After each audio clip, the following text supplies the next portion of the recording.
I'm Olive, and I'm 30 years old. My husband Walter is 35, and he's been working overseas for the past year. I was left behind in our home country working a job I hated and struggling to make ends meet. The plan was for Walter to send money back home each month to support me and our families, more specifically his mother, Linda. Initially, the decision to financially support his mother was a decision we made together. I was more than happy to take care of Linda in his absence. I loved that woman, but soon things took a turn for the worse. Instead of only sending her money once in a while, as was initially agreed upon, Walter started demanding that I send money to her every single month to support her. At first, even though I had slight reservations, I didn't complain about it. After all, Linda was family, and I was happy to help. But as time went on and as life and work got harder, sending money to Linda every month was becoming a challenge. When I told him that we couldn't afford to keep paying her every month, he would normally berate me, brush it off, and accuse me of being selfish and lazy.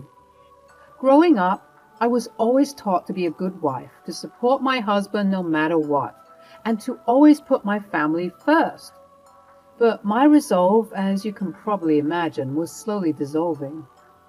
I didn't care for the blatant rudeness and disrespect, but unfortunately I wasn't the type of girl who was taught to stand up for herself and demand that I be treated the way that I deserve, with respect and kindness. So, because I was unable to send over the money for some months, Walter would find out, and he would call me and shout at me, telling me how I was a terrible wife and daughter-in-law for not supporting his mother.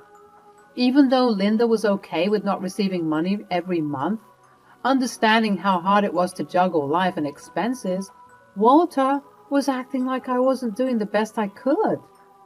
One day, he even bashed me over the phone, telling me that I was useless and that I didn't care about his family. "Hello, Walter. How are you?" "I'm not doing so well, Walter." "Why? What's wrong?" "It's about the money you keep asking me to send to your mother." "What about it?" "You keep getting angry when I can't send it every month. You bashed me over the phone the other day, and I'm still upset over it." "Well, if you would just send the money on time, I wouldn't have to get angry, would I?" "But I can't always send it on time, Walter. I have bills to pay and other responsibilities." "Responsibilities? What responsibilities could be more important than taking care of my mother?" "I have a life too, Walter, and I can't keep living like this, always worrying about your mother's finances." "I can't believe you would say that. You're my wife, Olive. Taking care of my family should be your top priority." "And what about me, Walter? Don't I matter? Don't my feelings matter?" "Of course you matter, Olive. But right now, my mother needs our help." "I need your help too, Walter. I need you to understand how I'm feeling and to support me." And that was when it hit me. My husband, the man I loved and trusted, had betrayed me. He had put his mother's needs above mine and had made me feel like I wasn't good enough. But I wouldn't let him get away with it. I would seek revenge and make him pay for what he had done to me. As I struggled with my emotions, I couldn't help but feel a sense of betrayal. I had always supported Walter, through thick and thin, but now it felt like he had turned against me. I couldn't help but wonder if he had always felt this way, if he had always put his mother's needs above mine. But as I sat there, stewing in my anger and frustration, a new feeling began to emerge. Determination. I knew that I couldn't let Walter get away with treating me this way. I needed to take action, seek revenge, and make him pay for what he had done to me. At first, I wasn't sure how to go about it. I had never been the type of person to seek revenge, plot and scheme, and manipulate those around me. But the more I thought about it, the more I realized that I had no choice. I needed to stand up for myself, to show Walter that he couldn't treat me this way and get away with it. And so I began to plan. I researched ways to get back at him, to make him feel the same pain and humiliation that he had inflicted upon me. I reached out to old friends and allies, people who could help me with my quest for revenge. And slowly but surely, I began to feel a sense of purpose, of direction that I had never felt before. Looking back on that time in my life, I can't help but feel grateful for the experience. It was a difficult and painful journey, but it taught me so much about myself, about what I was capable of, and about the importance of standing up for oneself. And now, as I prepare to enact my revenge upon Walter, I know that I am stronger, wiser, and more determined than ever before. As I began to plan my revenge, I knew that I couldn't do it alone. I needed allies, people who could help me in my mission to take down Walter. And so I turned to Linda, my mother-in-law. Linda and I had always had a close relationship. She was kind, sweet, and loving, and she always appreciated everything I did for her. But I had never told her about the abuse that Walter had been inflicting upon me. I was ashamed and embarrassed and didn't want to cause any tension between her and her son. "Hello, Linda. I have something important to tell you, but it's quite hard." "What is it, honey?" "It's about Walter. He's been treating me terribly. He's been bashing me for not sending monthly allowance to you, and it's been taking a toll on me. I can't take it anymore." Linda's eyes widened in shock and concern. "Oh, my dear, I had no idea. Why didn't you tell me? I was afraid that it would hurt our relationship, but now I need your help. I need allies, people who can help me take down Walter and make him pay for what he's done to me." Linda nodded, her expression firm and resolute. "You have my full support, Olive. We will do whatever it takes to make things right, but first, I need more context." I began to relay more details about the fight that we had earlier, and as I got deeper and deeper into the story, Linda's eyes got wider and wider. She also got quite angry to find out that my husband Walter was treating me in such a horrid way.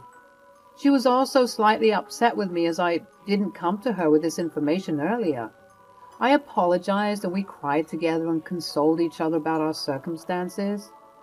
As I delved deeper into the subject of verbal and emotional abuse that is happening, I realized that I had been foolish to keep it all a secret. Linda was more than happy to support me in any way she could, and she was outraged at the way Walter had been treating me. "Of course I'll help you, my dear. I'm so sorry to hear that Walter has been treating you this way. You don't deserve it, and I will do anything I can to help you. We need to teach that man a lesson."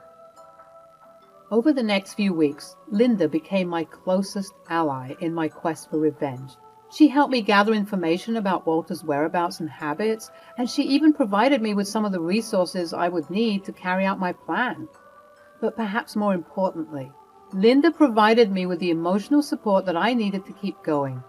It had been so long since I got any form of emotional support that it was so refreshing and relaxing to be in this new lifestyle. She listened to me when I needed to vent, and she encouraged me to keep going when I felt like giving up. And for that, I will always be grateful. As I sit here now, waiting for the final phase of my plan to unfold, I am filled with a sense of purpose and determination. With Linda by my side and my sights set on Walter, I know that I am capable of anything.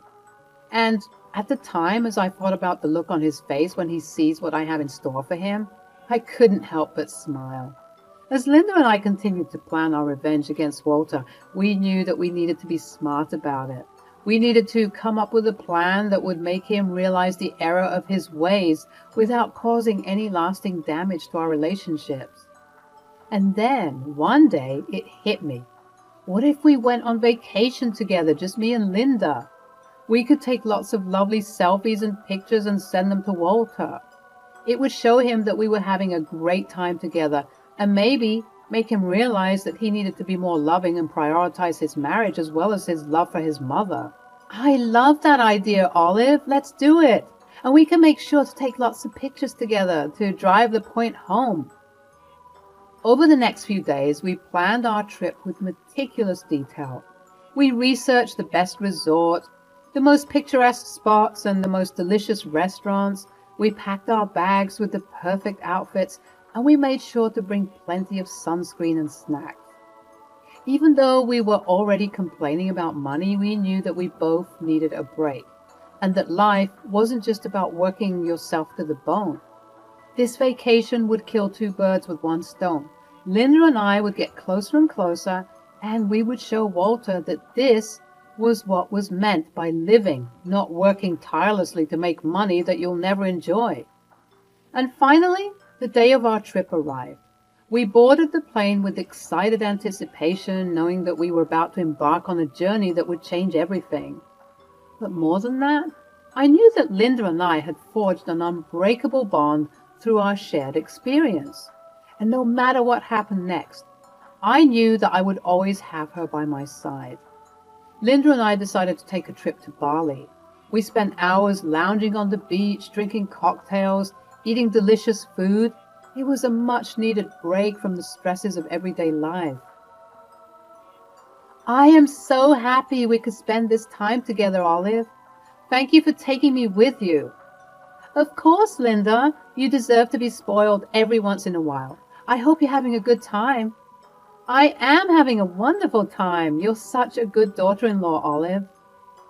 You're like a second mother to me, Linda. I'm glad we could take this trip together. But remember, we have to take lots of pictures to send to Walter.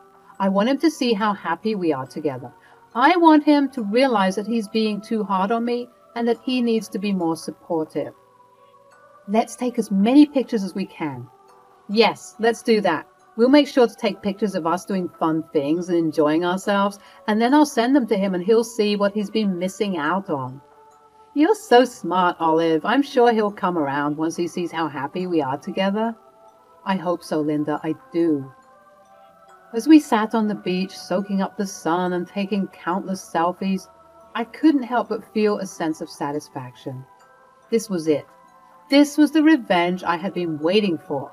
And as we sent our pictures to Walter, I knew that he was feeling the sting of his behavior.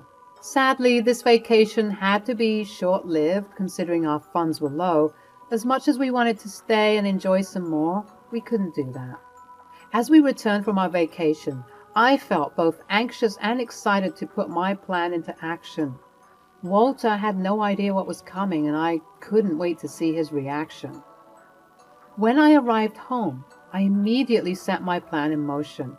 I took a few more selfies with Linda, making sure to capture all the beautiful moments and the beautiful tans we got when we were on our trip. I then carefully selected the perfect photos, one where Linda and I were sitting on the beach holding hands and smiling. I knew this photo would get to Walter, and I couldn't wait to see his reaction. Are you ready to put this plan into action, girl? I was born ready. He needs to be humbled. That's the spirit. Now send him those pictures. I sent that picture to Walter, and I waited for him to see it. He saw it almost immediately, but there was no response. I proceeded to bombard him with many photos and videos we took on that trip, and that's when he called me. What the hell is this? Why did you send me this picture of you and my mother? I tried to remain calm as I replied. Well, Walter, I just wanted to remind you that I am your wife and I deserve to be treated with respect. You've been bashing me for not sending money to your mother every month, but what about me? What about our marriage? Don't I deserve some attention too? Okay, but why are you taking pictures with my mother? Because there is enough space for the both of us to thrive and enjoy life. Mom, when did you get here? I was with Olive way before we took that trip to Bali. Bali? Do you know how expensive vacationing is? It's ridiculous, right? I wish we stayed longer. Now you listen here. I don't like the way you've been treating Olive. You told her? Of course she told me, and I'm extremely angry and disappointed with you. I didn't raise you like this. Why are you treating your wife like she's the dirt underneath your shoe, when she's the one who's holding down the fort back home? What if she just decided to up and leave and marry a wealthier man? We all know she has the looks for it. But here you are, berating her even though she's doing her best every single day. I told you to stop sending me allowance money months ago. I really don't need that much. When you were sending the money, I thought that you were good for it. I didn't know you two were struggling. And here you are, making it worse for your wife when you need to be supporting her. Now you better apologize for all of the stress you put her through instead of shouting at her and berating her for no good reason. Why don't you put that same energy into working harder so that you can have more money? Walter was silent for a few moments. This was the first time I saw him stunned and completely speechless. And then something more shocking came about. He started to cry. Linda and I kept silent as we heard him sob over the phone. I'm so sorry, Olive. I didn't realize how much I was neglecting you. I've been so focused on my mother's needs that I forgot completely about yours. Please forgive me. I understand you, Walter, and honestly, your mother is right. If someone else was in my shoes, they probably would have left you by now. But I'm stuck beside you through thick and thin. I'm afraid I won't allow you to abuse me anymore. You have to be kinder, and you have to be more lenient. I understand, Olive. I promise that my behavior will change. I will never take you for granted ever again. We cut the call, and Linda expressed how proud she was of me for standing up for myself like that. Honestly, I was shocked myself too with the way that I stood up for myself. As the weeks turned into months, the resolution of our confrontation continued to unfold. Walter made a sincere effort to mend our relationship and prove his commitment to change. He started by actively participating in our conversations, asking about my day and expressing genuine interest in my thoughts and feelings. It was as if a new level of understanding had blossomed between us. We embarked on a journey of rediscovery, taking the time to communicate openly and honestly about our needs and desires. We attended couples therapy together, where we learned valuable tools to strengthen our bond and cultivate a healthier dynamic. The therapy sessions provided a safe space for us to address past wounds and heal together. In the process, I also shared with Walter the emotional toll his expectations regarding his mother's financial support had taken on me. He genuinely listened and expressed regret for the pressure he had unknowingly placed upon me. Together, we established clearer boundaries and found a compromise that balanced our responsibilities to both our families and our well-being. The resolution of our conflict had a ripple effect on those around us. Linda, who had been unaware of the extent of our struggles, witnessed the transformation in our relationship with joy and relief. She praised our efforts to rebuild our connection and was grateful for the newfound harmony in our lives. I know you two will be all right. You just hit a rough patch in the road, but I'm glad that this situation managed to bring us closer together as mother-in-law and daughter-in-law. There aren't even enough of those healthy relationships dynamics. So going on that trip together was beautiful for us. Thanks once again, Olive. It was my pleasure. Thank you for helping me out. Our journey wasn't without its challenges, and there were times when doubts crept in. Lingering insecurities and the remnants of past grievances occasionally resurfaced, threatening to cast shadows over our progress. However, through open communication and a shared commitment to growth, we faced these challenges head-on, ensuring that they didn't hinder our newfound happiness. As time went on, the resolution brought a sense of closure and healing. The wounds caused by our previous conflict slowly faded, replaced by a deeper understanding and appreciation for one another. We learned from our mistakes and vowed never to take each other for granted again. The experience taught me the importance of standing up for oneself and demanding the respect and love we all deserve in a relationship. It also emphasized the power of forgiveness and the potential for growth and transformation within even the most broken of connections. In the end, our resolution wasn't solely just about revenge or proving a point. It was about rekindling the love that had initially brought us together. It was a testament to the resilience of love and the transformative power of self-reflection and personal growth. And as we moved forward together, We did so with a renewed sense of hope and a commitment to nurturing our marriage, cherishing the lessons learned along the way. I knew that my plan had worked. I had finally gotten through to Walter and made him see the error of his ways. From that day on, he started to prioritize our marriage, and we were happier than ever before. Looking back on it now, I realized that my revenge was not about hurting Walter, it was about making him understand how his actions were affecting me and our marriage. And in the end, it all worked out.